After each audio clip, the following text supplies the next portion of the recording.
صلی اللہ تعالی علیہ وآلہ وسلم۔ پیارے محترم اسلامی بھائیو، انشاءاللہ عز و جل مختصر وقت کے اندر، کم و بیش 20 منٹ کے اندر ہم انشاءاللہ زکوٰۃ کے کچھ مسائل سیکھنے کی کوشش کریں گے۔ اسلام کے بنیادی 5 پلر ہیں جو بچپن میں عام طور پہ ہم پڑھتے جاتے ہیں، اس میں سے ایک پلر جو ہے اس کا ہے وہ زکوٰۃ ہے۔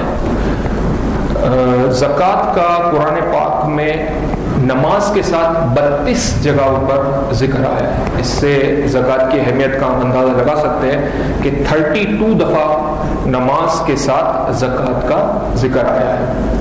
زکوٰۃ کی فرضیت کتاب و سنت سے ثابت ہے کہ اللہ عز و جل قرآن پاک میں ارشاد فرماتا ہے، بسم اللہ الرحمن الرحیم، وَأَقِیمُوا الصَّلَاةَ وَآتُوا الزَّکَاةَ، ترجمہ کنز الایمان، اور نماز قائم رکھو اور زکوٰۃ دو۔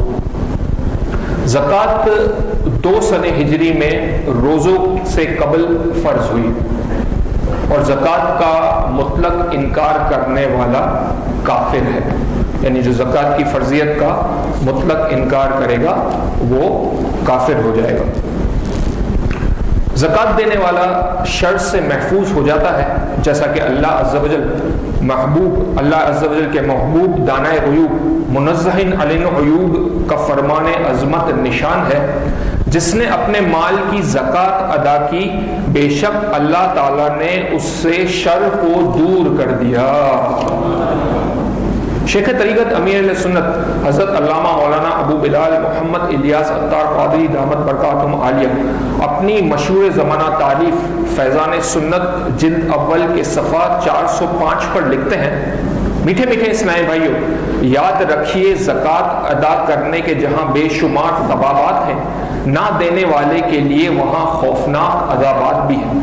چنانچہ میرے آقا اعلیٰ حضرت امام اہل سنت مولانا شاہ امام احمد رضا خان علیہ رحمت الرحمن قرآن و حدیث میں بیان کردہ عذابات کا نقشہ کچھ اس طرح کھینچتے ہیں۔ خلاصہ یہ ہے کہ جس سونے چاندی کی زکوٰۃ نہ دی جائے، روز قیامت جہنم کی آگ میں تپا کر اس سے ان کی پیشانیاں، کروٹیں، پیٹھیں داغی جائیں گی، ان کے سر پستان پر جہنم کا گرم پتھر رکھیں گے اور چھاتی توڑ کر شانے سے نکل جائے گا، اور شانے کی ہڈی پر رکھیں گے کہ ہڈیاں توڑتا سینے سے نکل آئے گا، اور پیٹھ توڑ کر کروٹ سے نکلے گا، گدی توڑ کر پیشانی سے ابھرے گا۔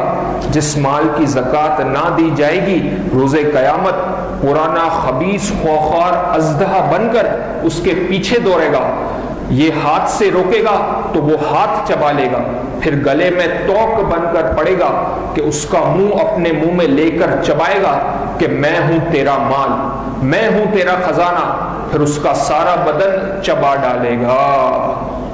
میرے آقا اعلیٰ حضرت زکوٰۃ نہ دینے والے کو قیامت کے عذاب سے ڈرا کر سمجھاتے ہوئے فرماتے ہیں، اے عزیز، کیا خدا و رسول عز و جل صلی اللہ تعالی علیہ وآلہ وسلم کے فرمان کو یوں ہی ہنسی اور ٹھٹھا سمجھتا ہے، یا قیامت کے ایک دن یعنی 50,000 برس کی مدت میں یہ جان کا مصیبت جھیلنی سہل یعنی آسان جانتا ہے؟ ذرا یہیں کی آگ پر 1 روپیہ یعنی چھوٹا سا سکہ گرم کر کے بدن پر رکھ کر دیکھ، پھر کہاں یہ خفیف یعنی ہلکی سی گرمی اور وہ قہر آگ، کہاں یہ 1 روپیہ اور کہاں وہ ساری عمر کا جوڑا ہوا مال، کہاں یہ منٹ بھر کی دیر، کہاں وہ 1000 دن برس کی آفت، کہاں یہ ہلکا سا جھکا یعنی معمولی سا داغ، اور کہاں وہ ہڈیاں توڑ کر پار ہونے والا عذاب۔ اللہ تعالیٰ مسلمان کو ہدایت بخشے۔ زکوٰۃ کسے کہتے ہیں؟ زکوٰۃ کے لغوی معنی یعنی ڈکشنری ڈیفینیشن اس کی ہے طہارت، اور دوسری جگہ ہے افزائش یعنی اضافہ اور برکت، یعنی جب طہارت اور اضافہ اور برکت زکوٰۃ کے معنی ہیں تو پیارے اسلامی میں آپ یہ بتائیں کہ زکوٰۃ دینے سے مال میں کمی کیسے آ سکتی ہے، جبکہ زکوٰۃ کا معنی ہی کیا ہے؟ اضافہ اور برکت۔ اب زکوٰۃ کی کتنی اقسام ہیں؟ عام طور پہ ہم یہی سمجھتے ہیں کہ بھئی مال پہ زکوٰۃ ہے، لیکن زکوٰۃ کی 2 قسمیں ہیں، ایک مال کا زکوٰۃ اور دوسرا افراد کا زکوٰۃ۔ افراد کا زکوٰۃ کیا ہے؟ صدقہ فطر، جو انشاءاللہ عز و جل رمضان المبارک ختم ہونے کے بعد عید پہ عام طور پہ جو دیا جاتا ہے. تو وہ ہمارا ٹاپک نہیں ہے. ہمارا جو ٹاپک ہے وہ آج کیا ہے؟ مال کے اوپر کیا زکوٰۃ ہوگا.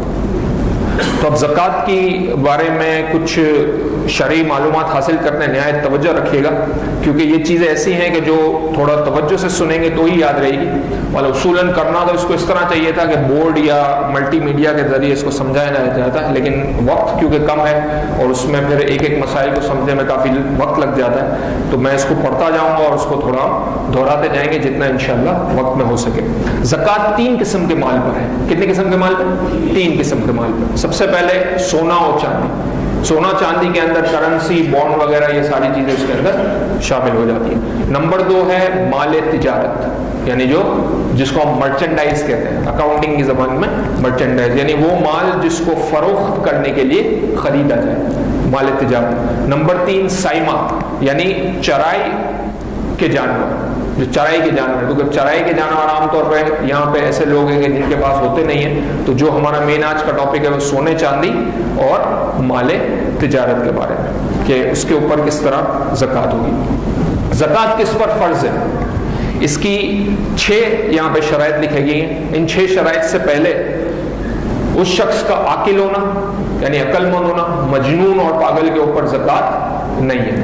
دوسرا اس کا بالغ ہونا، یعنی نابالغ بچے ہوں اور اگر اس کو صاحب نصاب بھی ہوں تو ان کے اوپر زکوٰۃ نہیں ہے. عاقل ہونا، بالغ ہونا، آزاد ہونا، کیونکہ اب آج کل غلامی کا زمانہ ہوتا نہیں، سبھی آزاد ہیں، ٹھیک ہے. اور مسلمان ہونا، کافر کے اوپر زکوٰۃ نہیں ہے. عاقل ہونا، بالغ ہونا، مسلمان ہونا. آزاد ہونا شرط ہے، لیکن آج کل کیونکہ سبھی غلامی کا زمانہ نہیں ہے اس لیے ہم اس کو ہٹا رہے ہیں. اس کے علاوہ 6 چیزیں اور ہونی چاہیے. نمبر 1 نصاب کا مالک ہونا. اب نصاب کیا ہے اس کی ڈیٹیل آگے آئے گی. نمبر 1 نصاب کا مالک ہونا. نمبر 2 نصاب نامی ہونا.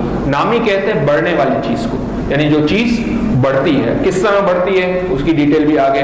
نمبر 1 نصاب کا مالک ہونا. نمبر 2 نصاب نامی ہونا. نمبر 3 نصاب پہ اس کا قبضہ ہونا، یعنی وہ چیز اس کے قبضے میں ہونی چاہیے. نمبر 4 نصاب کا حاجت اصلیہ، یعنی ضرورت زندگی سے فارغ ہونا، یعنی اس سے زائد ہونا. نمبر 5 نصاب کا دین سے فارغ ہونا، یعنی ایسا قرض جو ہمیں کسی کو لوٹانا ہے تو وہ دینے کے بعد جو پیسے بچتے ہیں اس کے اوپر زکوٰۃ ہوگی. اور نمبر 6 اس نصاب پر 1 سال کا گزر جانا. ٹھیک ہے. نمبر 1 نصاب کا مالک ہونا، یعنی مالک ہونا ضروری ہے ورنہ اس کے اوپر زکوٰۃ نہیں ہوگی. نمبر 2 یہ نصاب کیا ہو؟ بڑھنے والا ہو، نامی ہو. نمبر 3 نصاب اس کے قبضے میں ہو، یعنی وہ چیز اس کے قبضے کے اندر ہوگی. نصاب کا ضروریات زندگی یعنی حاجت اصلیہ سے زائد ہونا. نمبر 5 نصاب کا قرض سے فارغ ہونا، دین سے فارغ ہونا. اور آخری جو ہے وہ نصاب پر 1 سال کا گزر جانا. اب اس کے ڈیٹیل ہم ایک ایک کر کے دیکھتے ہیں جلدی سے. مالک نصاب ہونے سے مطلب یہ ہے کہ اس کے پاس سارے 7 تولہ سونا یا سارے 52 تولے چاندی یا اتنی مالیت کی رقم یا اتنی مالیت کا مال تجارت ہو یا اتنی مالیت کا حاجت اصلیہ یعنی ضروریات زندگی سے زائد ہونا. اگر سونے کے بارے میں دیکھیں تو 7.5 تولہ سونا ہے. چاندی کے بارے میں دیکھیں تو 52 تولہ چاندی. تو ابھی کیونکہ سونا اور چاندی کے ریٹ میں زمین آسمان کا فرق ہے تو ہم ابھی اپنا نصاب کس کے حساب سے دیکھیں گے؟ چاندی کے حساب سے. 52 تولہ چاندی. تو 52 تولہ چاندی میں خیال میں تقریباً 40,000 کے قریب. فضل بھائی کوئی اندازہ 40,000 کے قریب، 45,000 یعنی 45,000 تک آپ کی ضروریات زندگی سے زائد آپ کے پاس مال ہے اور باقی جو شرطیں ہیں وہ بھی، تو پھر آپ کے اوپر زکوٰۃ فرض ہو جائے گی، زکوٰۃ دینا آپ کو واجب ہو جائے گا. اچھا، کسی کے پاس حرام مال ہو تو وہ کیا کرے؟ تو اس کے بارے میں ایک کتاب میں لکھا ہے کہ جس کا کل مال حرام ہو اس پر زکوٰۃ فرض نہیں ہوگی کیونکہ وہ اس مال کا مالک ہی نہیں ہے. در مختار میں ہے اگر کل مال حرام ہو تو اس پر زکوٰۃ نہیں ہے.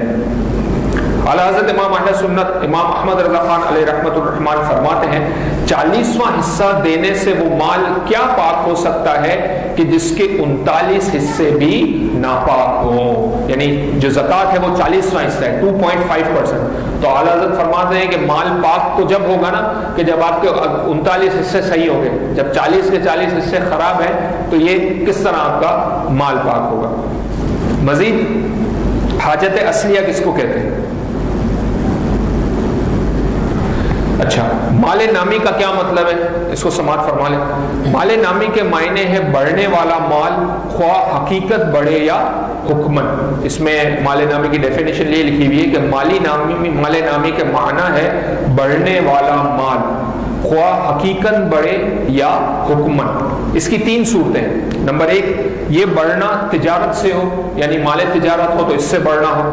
نمبر 2، افزائش نسل کے لیے جانوروں کا جنگل میں چھوڑ دینا، یعنی جانور وغیرہ ہیں وہ جنگل میں چھوڑتے ہیں تو بچے وغیرہ دیتے ہیں، وہ بڑھتے رہتے ہیں. اور نمبر 3، وہ مال خلقی یعنی پیدائشی طور پر نامی ہو، جیسے سونا یا چاندی وغیرہ. ٹھیک ہے، تو سونا چاندی وغیرہ خلقی طور پہ یعنی اس کی ہے یہ کہ اس کی قیمت بڑھتی جاتی ہے تو وہ آپ کے پاس مال نامی کہلاتا ہے. اب حاجت اصلیہ کس کو کہتے ہیں؟ ہم نے جو شکیں پڑھی ہیں، شرطیں پڑھی ہیں، اس کو ایک ایک کر کے ہم دیکھتے جا رہے ہیں. صحیح نا؟ اب حاجت اصلیہ کس کو کہتے ہیں؟ حاجت اصلیہ ضروریات زندگی سے مراد وہ چیزیں ہیں جن کی عموماً انسان کو ضرورت ہوتی ہے، اس کے بغیر گزر اوقات میں شدید تنگی اور دشواری محسوس ہوتی ہے، جیسے رہنے کا گھر، پہننے کے کپڑے، سواری، علم دین سے متعلق کتابیں اور پیشے سے متعلق اوزار وغیرہ.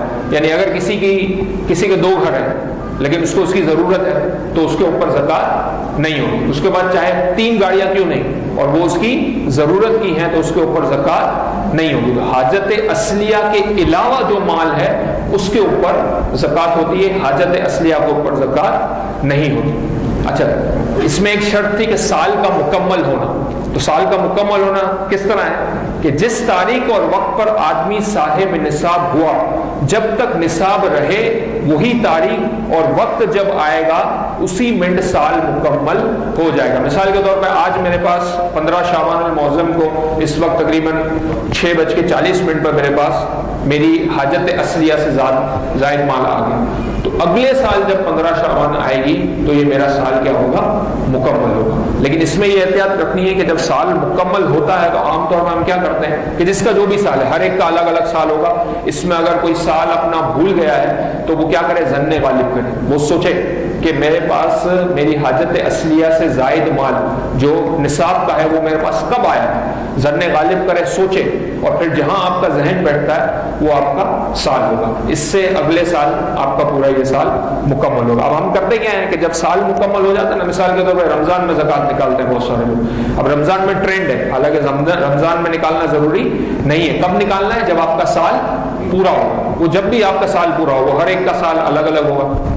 تو اب سال پورا ہونے کے بعد زکوٰۃ دینا شروع کرتے ہیں. جب سال پورا ہونے کے بعد زکوٰۃ دینا شروع کریں گے تو پھر یہ کیا ہوگا؟ گناہ میں شامل ہو جائے. کیوں؟ کیونکہ زکوٰۃ دینے میں ہم کیا کر رہے ہیں؟ تاخیر کر رہے ہیں. تو جیسے ہی آپ کا سال مکمل ہوتا ہے یکمشت آپ ایک ساتھ ہی زکوٰۃ دے دیں. دوسری صورت یہ ہے کہ آپ ایڈوانس میں زکوٰۃ دے دیں، یعنی اگلے سال کی زکوٰۃ ابھی سے دینا شروع کر دیں. تو پھر یہ کیا ہوگا؟ ایڈوانس کاؤنٹ ہوگا. اور پھر جب آپ کا سال پورا ہوگا تب آپ حساب لگا لیں کہ اگر آپ کے کم پیسے ہیں تو فوراً وہ جو جتنی کم زکوٰۃ نکالی ہے فوراً بقیہ زکوٰۃ آپ نکال دیں. عام طور پہ ایسا ہوتا ہے کہ ہم اپنے گھر والوں کو، بچوں کی امی وغیرہ کو پیسے دے دیتے ہیں اور وہ پورا سال زکوٰۃ بانٹتی رہتی ہے مختلف لوگوں کو. تو اس کے اندر پھر یہ ہے کہ گناہ ہے، کیونکہ وہ زکوٰۃ دینے میں کیا ہوتی ہے؟ تاخیر ہوتی ہے. تو جب سال مکمل ہو آپ نے اپنی زکوٰۃ کو ادا کر دینا ہے، اس میں تاخیر نہیں کرنی. اچھا، زکوٰۃ کس کو دینی ہے؟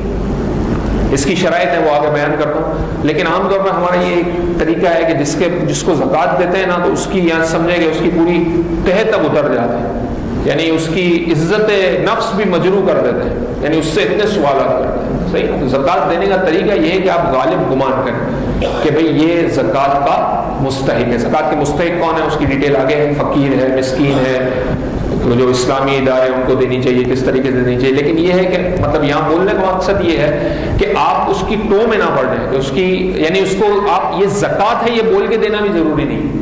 زکات دینے کے لیے دو چیزیں ہونی چاہیے، ایک نیت ہونی چاہیے اور سامنے والا مستحق ہونے چاہیے. تو نیت تو ہمارے اینڈ پہ، اب سامنے والا مستحق ہے وہ کیسے پتہ چلے گا کہ غالب گمان کریں. ٹھیک ہے نا، تھوڑی بہت جو معلومات ہے اس کے حساب سے کریں، اس کی ٹو میں نہ پڑ جائیں کہ وہ بیچارہ نہیں کہے کہ یار یہ تو زکات لے کے پھنس گیا، دوسروں کے سامنے مجھے بے عزت کر دی.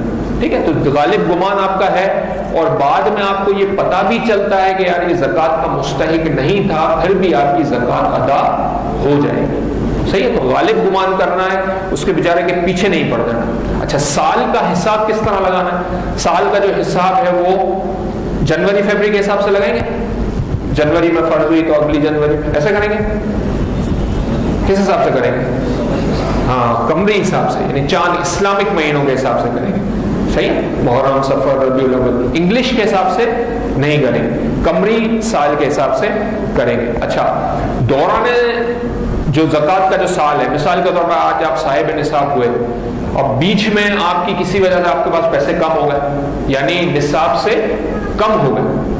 اب سال جو گزرنا ہے اس کے بارے میں جو غلط فہمی ہے اس کے بارے میں بتا رہا ہوں کہ وہ کہتے ہیں کہ بھائی صاحب نصاب ہو گیا، بیچ میں تو ہمارے پاس پیسے ختم ہو گئے، کم ہو گئے تھے پیسے، وہ صاحب نصاب ہم نہیں رہے تھے. تو ایسا نہیں، بیچ میں آپ کے پاس چاہے پیسے کم ہو جائے، سال ختم ہونے سے ایک دن پہلے، 5 منٹ پہلے، 10 منٹ پہلے، یعنی اس سے پہلے بھی آپ کے پاس پیسے آ گئے اور پھر آپ صاحب نصاب ہو گئے نا، تو اس پوری اماؤنٹ کے اوپر آپ کو زکوٰۃ دینی. بیچ میں یہ کم ہونے کا کوئی اس کے اوپر وہ نہیں. ہاں، مال ہلاک ہو جائے اس کی شرطیں الگ ہے، وہ ریئر کنڈیشن ہے، ہم اس کو ڈسکس نہیں کریں گے، وہ عام طور پہ ایسا ہوتا نہیں ہے. لیکن صاحب نصاب ہونے کی وجہ سے اگر مال آپ کا سے جو آپ کے نصاب ہے اس سے کم ہو گیا 20 سال، لیکن بعد میں پھر وہ آپ کے صاحب نصاب ہو گئے اسی سال کے اندر، تو پھر وہ پورے سال کے اوپر جو آپ کے پاس جو آخری میں آپ کی اماؤنٹ ہوگی اس کے اوپر آپ زکوٰۃ آپ کو ادا کرنی ہے. بیچ میں کم ہونے کا کوئی مسئلہ نہیں ہے.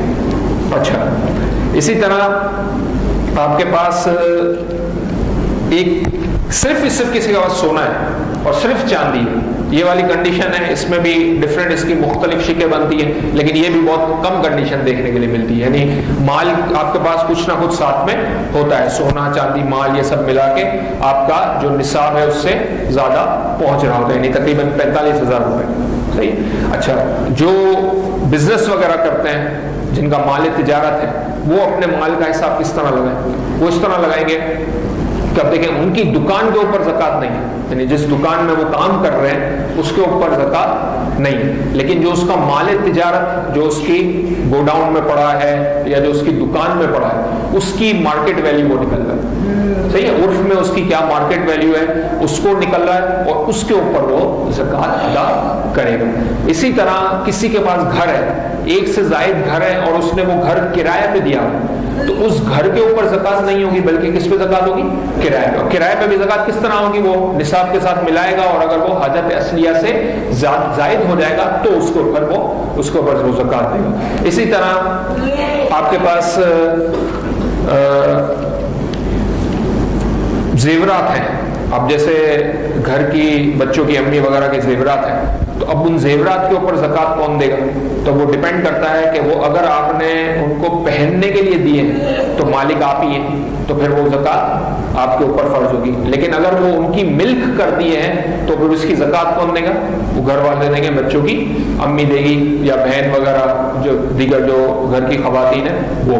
تو وہ اگر صاحب نصاب ہو گئی اور ان کے پاس حاجت اصلیہ سے وہ زیادہ ہے، یعنی کنڈیشن تو وہی ہے زکوٰۃ دینے کی، چاہے کوئی بھی ہو، مرد ہو، عورت ہو، کوئی بھی، کنڈیشن وہی ہے کہ حاجت اصلیہ سے زیادہ ہونا چاہیے تو ہی وہ اس کو پھر وہ اس کے اوپر زکوٰۃ دے گا. اب زکوٰۃ ہم انڈرسٹوڈ ہے کہ ہم گھر والے ان کی زکوٰۃ ادا کرتے ہیں، ٹھیک ہے نا، تو میں تو احتیاطاً پھر بھی اجازت لے لیتا ہوں کہ بھائی میں آپ کے سونے کی زکوٰۃ دیتا ہوں، لیکن انڈرسٹوڈ ہے کہ بھائی گھر کے سربراہ ہیں وہی زکوٰۃ دیتے ہیں، تو انڈرسٹینڈنگ میں بھی یہ بات ہو جاتی ہے. لیکن احتیاط یہ ہے کہ آپ پھر بھی اجازت لے لیں تو اس میں اچھی بات ہے. اچھا، زکوٰۃ کس کو دینا افضل ہے؟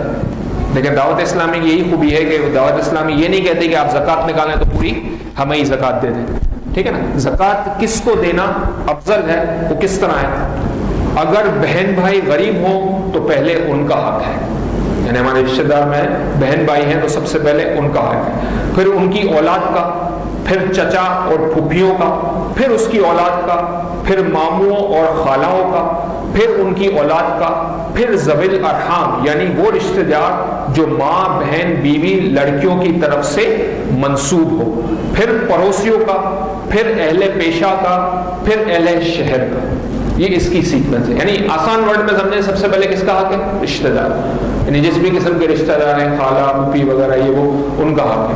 اس کے بعد جو پڑوسی وغیرہ ہیں یا شہر والے ہیں، اور اس کے بعد پھر دیگر ہیں. تو دیکھیں دعوت اسلامی کی یہ خوبی ہے کہ وہ آپ کو حق بات بیان کرتی ہے. تو آپ کے رشتہ داروں، آپ کے عزیز و اقارب، آپ کے پڑوسیوں کو دینے کے بعد جو آپ کی زکوٰۃ بچتی ہے، اور عام طور پہ بچتی ہی ہے، تو اس میں دعوت اسلامی کو ضرور اپنے ساتھ یاد رکھیے گا. اچھا، زکوٰۃ کن لوگوں کو نہیں دے سکتے یہ بھی سمجھیں.